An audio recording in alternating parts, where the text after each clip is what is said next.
Cuba has gone dark. A total collapse of the national power grid has shut down everything from residential neighborhoods to hospital operating rooms. The electrical failure stems from a severe fuel shortage. For years, Cuba relied on subsidized oil from Venezuela to keep its generators spinning. But as Venezuela's own economy cratered, that supply line stopped. Without fuel, the island is paralyzed. The U.S. economic embargo restricts alternative trade, leaving the Cuban government unable to import the coal or petroleum needed to restart the grid. Desperate for relief, Havana turned to Moscow. Right now, a massive Russian oil tanker is sailing through the Atlantic, carrying the emergency fuel required to restore power to the island. This creates a high-stakes standoff. If the United States Navy intercepts that Russian vessel to enforce its trade restrictions, it risks a direct military encounter between nuclear powers. To global historians, this situation mirrors a 60-year-old standoff that nearly caused a nuclear apocalypse. We are seeing the pieces reset for a repeat of the Cold War's most dangerous crisis. Cuba sits barely 90 miles off the southern coast of Florida. Its proximity makes the island a permanent security concern for the United States.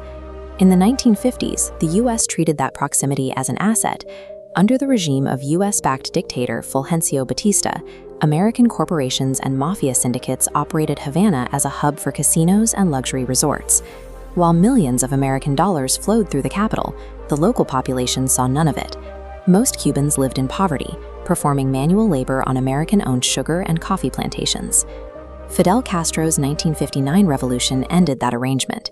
He immediately nationalized all U.S.-owned banks and factories, seizing the properties that had powered American corporate interests on the island for decades. This single act of economic defiance converted Cuba from an American asset into a hostile communist presence on Washington's doorstep. The U.S. response began in 1961 with the Bay of Pigs. The CIA trained 1,500 Cuban exiles to invade the island and spark a counter-revolution to remove Castro from power. The invasion failed. Castro's military captured the fighters almost immediately, resulting in a public humiliation for President John F. Kennedy. Following the military defeat, the CIA launched Operation Mongoose. This economic terrorism involved sabotaging Cuban power plants, bridges, and sugar mills to cripple infrastructure. The pressure extended to Castro himself. The CIA attempted to assassinate the Cuban leader over 650 times, using methods ranging from poisoned diving suits to explosives hidden in his cigars. This relentless campaign of sabotage and assassination drove Castro into a corner. To protect his regime, he sought military support from the Soviet Union. Soviet leader Nikita Khrushchev saw an opportunity to counter U.S. missiles already stationed in Europe. He secretly began shipping nuclear weapons to Cuba, placing them within striking distance of every major American city. This declassified photo from October 14, 1962, shows the exact moment the secret deployment was discovered. Looking at the San Cristobal launch site, the evidence was clear. These trailers and launchers proved Soviet ballistic missiles were now active 90 miles from Florida. Kennedy ordered a total naval blockade. He commanded the U.S. Navy to circle the island and physically stop any Soviet ships from delivering military equipment. As Soviet ships approached the blockade, U.S. destroyers sailed alongside them in a tense game of chicken. A single shot would trigger global war. The crisis peaked underwater.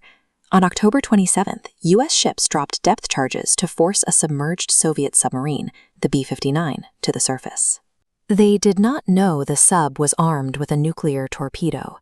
Inside the B-59, the commanders were cut off from Moscow and believed World War III had begun. They prepared to fire their nuclear weapon at the American fleet.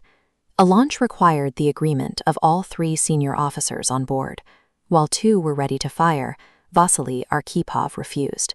His veto prevented a nuclear exchange, showing how close the world came to destruction. When the missiles were eventually removed, the U.S. replaced the blockade with a permanent economic embargo. For the next 6 decades, Washington focused on isolating Cuba from the global economy. Despite this pressure, the regime survived. Fidel Castro remained in power for 50 years before passing leadership to his brother, Raúl. Today, the Castro brothers are gone. Current President Miguel Díaz-Canel leads a nation that has been hollowed out by 60 years of trade bans and the loss of its primary energy subsidies from the Soviet Union and Venezuela. This history of economic siege has left the Cuban power grid without the parts or fuel needed to function. The current total blackout is the long-term result of a system under permanent pressure. The arrival of the Russian oil tanker brings this 60-year conflict back to the water. The same global players are once again testing their resolve in the Caribbean. The challenge for modern leaders is to manage this naval encounter without repeating the tactical errors that nearly ended the world in 1962.